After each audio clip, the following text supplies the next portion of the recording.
Finally, I get to see this movie while everyone else gets to see the 3-day release. Did I miss the party? Was I not invited? That is certainly not... Alright.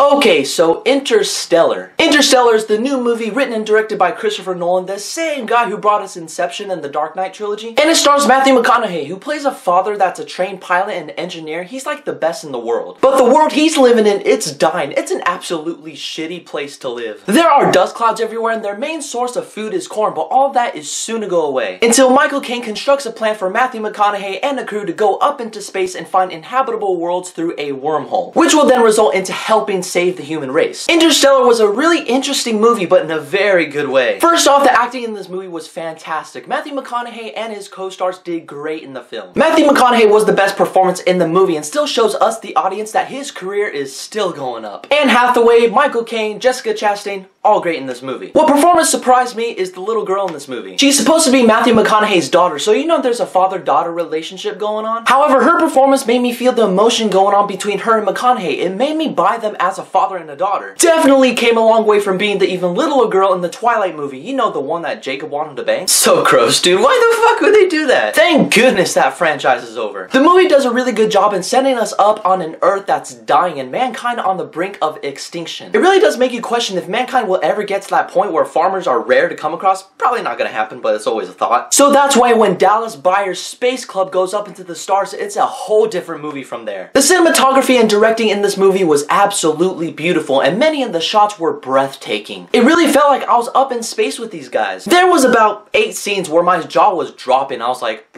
holy shit. And just by the cinematography alone, Christopher Nolan proves he is one of the best directors in the business right now. He put some absolute work into it. Since he also wrote it, there's surprisingly a great mix of drama and humor with it. For example, the robot that comes along this space expedition was probably the funniest character in the movie. Who knew a damn robot that looks like an all-gray Minecraft character could be the comic relief that wasn't even forced in the movie? And if you guys ever played Minecraft, look at him walk. He looks exactly like that. But don't let comedy and beautiful cinematography fool you, because the story itself has a few holes in it. Like, you're watching the movie and then you think, they could have written that scene a bit better. Or they could have worked on the dialogue a little bit better. It gets a little cheesy. But what did it for me was the events that led to the ending. Don't get me wrong, I thought the ending was beautiful, but what happens that leads to it, you're like, wait, what? Because you piece together the whole movie and it leaves you thinking, yeah, that doesn't make sense. It definitely sparks conversation. That's what Christopher Nolan loves to do with the conclusions to his movies. And that is never a bad thing. So in the end, Interstellar was a good space drama with beautiful cinematography. The acting was great, the setup was great, and the events were entertaining to watch. I don't know who the little girl's name is, but I hope she builds her career from this movie. I want to see her in more stuff. She's a really good actress. And prepare yourself, because it is a 3-hour movie. And is this like Christopher Nolan's masterpiece? No. But still a good movie. Go check out Interstellar in theaters because it is a silver screen gem. Have you guys seen Interstellar? What did you guys think about it? Leave a comment below. And as always, you can keep in contact with me through Facebook and Twitter, but in the meantime, I have to get going. Alright, it's time for me to go up into the stars. You like my impersonation? Yeah, thought not.